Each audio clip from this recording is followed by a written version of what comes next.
Are you videoing? Yeah. Oh, we're switching out Michelle from the bridle to the halter. He did have a cookie in there, so that was kind of why he was chewing, but it's not an excuse.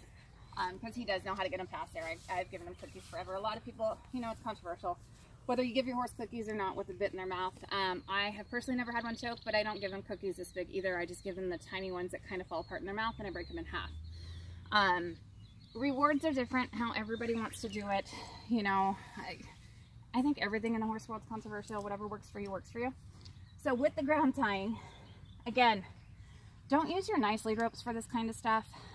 Use that when you're working with her, so it doesn't burn your hands. Things like this that are, you can back up, Anthony, you don't need to be quite that close, where you're gonna have them stepping on them, or you may get her in a pickle and you need to cut it. Whatever the case may be, use the cheapest little, like, I think it's like $3 to $5 lead rope you can get anywhere.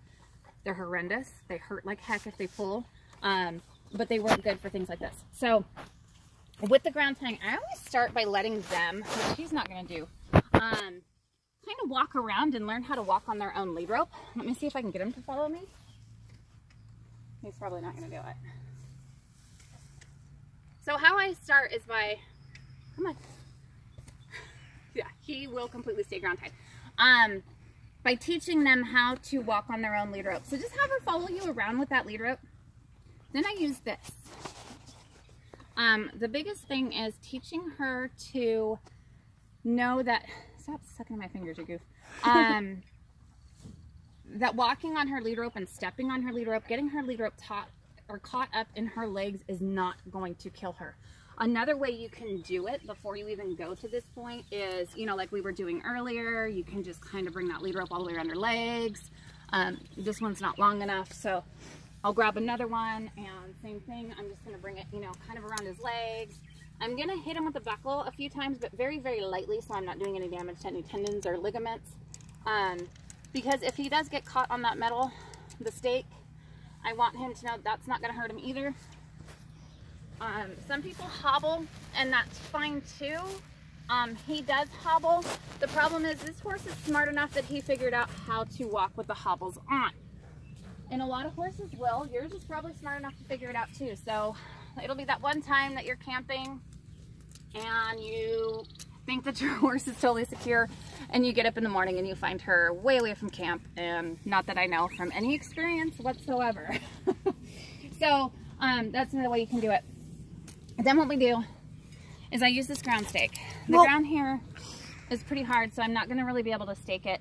I just don't have the energy today. In the softer grass, I can do it. I usually don't use this lead rope when I ground tie. I have these cheap, and this is cotton. I only use these lead ropes when I'm training with something that I'm gonna break. If I am going to ground tie and I'm gonna do it for a long period of time, everything is cotton. Again, if it's gonna burn your hand, it's gonna burn your horse. So if he does get caught, or she does get caught in it, you wanna make sure that it's something easy to break away from and easy to her legs and your hands if you have to get them out of there. So normally I have carabiners on these. I haven't used one in a while because he does hold himself up so well. So it's gonna be the same thing. You're just gonna do a safety tie on one end. And you don't even need to use a carabiner if you're not comfortable with it. You can start off by just using, and I think this is a 12-foot light cotton rope that I ordered. And it was pretty inexpensive. I'll send you the link. I think I got it on eBay. I got a bunch of them for super cheap. And then I get stuff, I don't know if you can see it.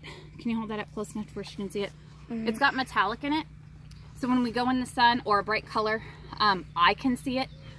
And I can make sure if they're tangled. Yeah, I'm zooming in really closely. So this is basically your stake and your tie. And they can go as far around the, you know, in this circle as they want to. He's petting Sunny, which is why the video may be going a little weird. So they can go around the circle as much as they want to, and they'll learn to get caught up or not caught up in it. This is great to do in a sand arena and let her kind of learn how to do this. If this does come undone though, and she bolts with it, this can create some damage. So make sure that, you know, she's pretty confident with it before you kind of walk away. And again, you can get these. They're not made for horse ground tying. They're the heavy duty ground tying stakes for like the carports and car tents, stuff like that. A lot of people like doing high lines too. My problem with that is your horse can't lay down at night.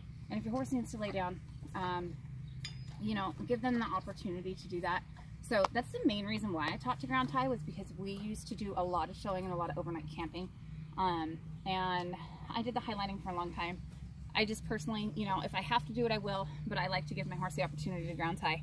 And if they need to get out of a bad situation, we have had a cougar come into our camp before, they can get away.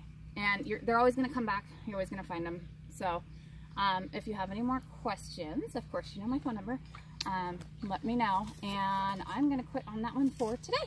And we are done for today. Bye.